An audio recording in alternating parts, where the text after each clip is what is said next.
Hello everyone, कैसे हो आप सभी। आई होप बढ़िया होंगे। जैसा कि आपको पता है हमने एक्सरसाइज 3.6 स्टार्ट करी हुई थी। इसका हमारा पहला क्वेश्चन हो चुका था कंप्लीट। आज हम इसका जो है सेकंड पार्ट, ये सेकंड क्वेश्चन करने वाले हैं। जितने भी पार्ट हो पाएंगे। हमारे पास पहला दे रखा है cos 15। मैंने इसकी वैल्यू ऑलरेडी यहाँ पर लिख दी है। अभी हमें यहाँ पर करना क्या है कि हमें इसको ब्रेक डाउन करना है।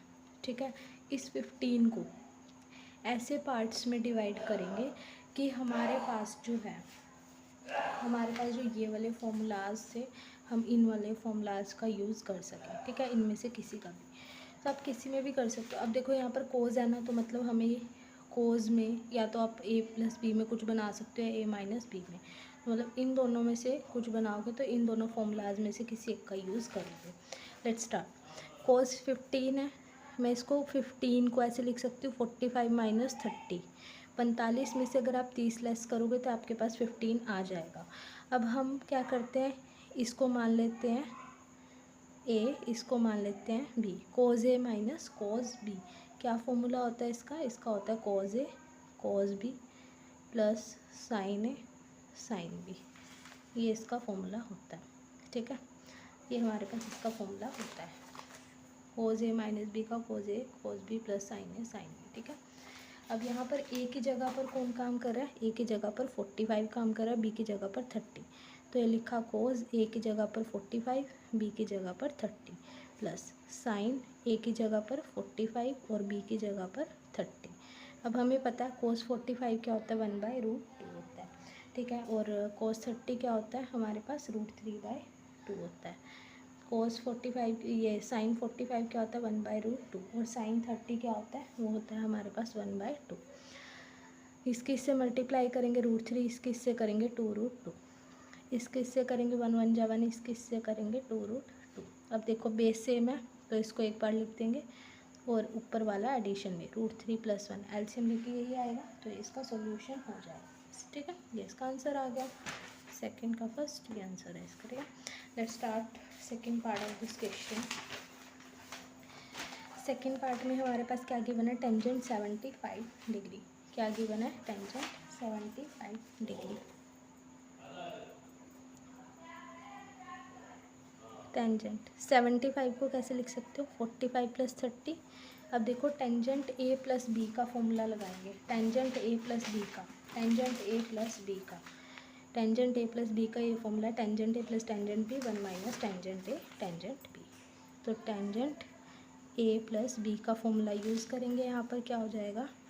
Tangent A plus tangent B 1 minus tangent A dot tangent B. A की जगह पर कौन काम कर रहा है? 45। बी की जगह पर कौन काम कर रहा है? 30। तो बस यहाँ पर ए की जगह पर क्या डाल लेंगे? 45। बी की जगह पर क्या डाल लेंगे? 30 अपॉन में 1 minus tangent 45 dot tangent 30। Tangent 45 क्या होता है? 1 होता है, प्लस टेंजेंट 30, टेंजेंट 30 की वैल्यू होती है 1/√3। जिसके नीचे कुछ नहीं वहाँ 1 लगा लो। ये डिवाइड है, डिवाइड डाल दिया। 1 माइनस टेंजेंट 45 कितना है? 1, और टेंजेंट 30 कितना होता है? 1/√3। अभी हमारे पास यहाँ पर कुछ नहीं है तो मैं यहाँ पर 1 लगाने वाली हूँ। इज इक्वल का साइन, इसका एलसीएम लूँगी तो क्या आएगा? √3। 1 के टेबल में √3 किस पर आता है? √3 पर। √3 के 1 से मल्टीप्लाई करूँगी √3 प्लस √3 के टेबल में √3 किस पर आता है? 1 पर। 1 को इससे मल्टीप्लाई करूँगी यहाँ 1। ये डिवाइड चल रहा है, मैंने ये ऑल ओवर डिवाइड डाल दिया। 1/1 माइनस इसके इससे करूँगी तो 1, और यहाँ पर क्या आएगा? √3। जैसे ही इसका एलसीएम लूँगी तो मेरे पास क्या रिजल्ट बचने वाला है? √3 + 1/√3। यहाँ पर इसका एलसीएम क्या आएगा? √3। इधर 1 के टेबल में √3 किस पर आता है? √3 पर। √3 को इससे मल्टीप्लाई माइनस √3 के टेबल में √3 किस पर आता है? √3 पर, तो इसकी 1 से मल्टीप्लाई, तो हमारे पास क्या आएगा? 1। √3 के टेबल में √3 1 पर आएगा, 1 की 1 से मल्टीप्लाई। अब ये वाली चीज़ तो एज इट इज़ रहेगी, √3 + 1/√3। ये ऊपर जाएगा तो क्या आएगा? √3/√3 - 1।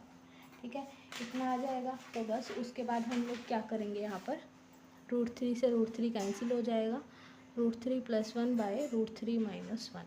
इसका यहीं तक सोल्यूशन होगा। अगर इसका आंसर यहाँ तक नहीं आएगा तो हम लोग जो है इसका रेशनलाइजेशन करने वाले हैं। बस ये इतना ही है, तो हम सेकंड पार्ट यहीं तक रखने वाले हैं इसका। ठीक है, let's start third part of this question. Third part हमारे पास क्या है, साइन 105 डिग्री। Sign 105 degree. 105 को आप लोग कैसे लिख सकते हो, 105 को हम लोग लिख सकते हैं 60 प्लस के 45, ठीक है। साइन ये हमारा हो जाएगा a plus B. Sine a plus B का फॉर्मूला क्या होता है, sine A cos B plus cos A sine B, ये फॉर्मूला होता है हमारे पास, ठीक है। ए की जगह पर कौन काम कर रहा है 60, बी की जगह पर कौन काम कर रहा है 45, तो ये आ गया हमारे पास साइन ए की जगह पर कौन है 60 डिग्री, बी की जगह पर कौन है 45, प्लस का साइन कोस ले लिया, ए की जगह पर कौन है 60 और साइन बी की जगह पर कौन है 45। साइन 60 की वैल्यू होती है √3/2 according to 10th grade, we all know about this. Cos 45 हमारे पास कितना होता है 1/√2 होता है, प्लस कॉस 60 कितना होता है हमारे पास, वो होता है 1/2, और साइन 45 कितना होता है 1/√2। इसके इससे मल्टीप्लाई √3, इसके इससे करेंगे तो 2√2, 1 1 जा 1 और यहाँ पर क्या आएगा 2√2। जैसे इसका एलसीएम लेंगे वही 2√2 √3 + 1, ये इसका आंसर आ जाएगा, ठीक है। लास्ट पार्ट इसका है cos 105, फोर्थ पार्ट है cos 105 डिग्री। ये हमने cos का cos एज इट इज़ 105 को हम लोग कैसे लिख सकते हैं 60 प्लस के 45 लिख सकते हैं, ये cos हो गया। ये किसकी यहाँ पर क्या आएगा a प्लस बी, ए की जगह पर कौन है 60, बी की जगह पर कौन है 45, cos a plus cos b क्या फॉर्मूला होता है, cos a cos b minus sine a sine b, ये इसके फॉर्मूले हैं, ठीक है। अब हम लोग यहाँ पर क्या करने वाले, कोस लिखा ए की जगह पर क्या लिखेंगे 60, कोस बी लिखा इसकी जगह पर 45, माइनस का साइन साइन ए की जगह पर क्या है 60 और साइन, और बी की जगह पर क्या है हमारे पास 45। कॉस 60 कितना होता है 1/2, कॉस 45 कितना होता है 1/√2, माइनस साइन 60 कितना होता है √3/2, और साइन 45 कितना होता है 1/√2। इसकी मल्टीप्लाई करते हैं 1 1 जा 1, यहाँ पर क्या आएगा 2√2, माइनस इसके इससे करेंगे √3, यहाँ पर क्या आ जाएगा 2√2। इक्वल का साइन जैसे इसका एलसीएम लेंगे तो क्या आएगा 2√2, 2√2 से 2√2 कैंसिल, 1 बचेगा, 1 की इससे मल्टीप्लाई 1, माइनस का साइन 2√2 के टेबल में 2√2 पर, और इसकी मतलब 2√2 के टेबल में 2√2 1 पर, 1 के इससे मल्टीप्लाई कराएंगे तो √3, तो ये हमारे पास इसका आंसर आ जाएगा फोर्थ का आंसर ये रहा, ठीक है। ये हमारे चारों आंसर्स आ गए। तो आज हमारा इसका सेकंड क्वेश्चन जो है वो कंप्लीट हो चुका है। आप इसको रिवाइज कर लो, रिकैप कर लो, कोई भी डाउट आएगा तो मुझसे पूछ लेना, ठीक है। नेक्स्ट में हम नेक्स्ट क्वेश्चन करने वाले हैं, ठीक है। Bye bye students, have a good day.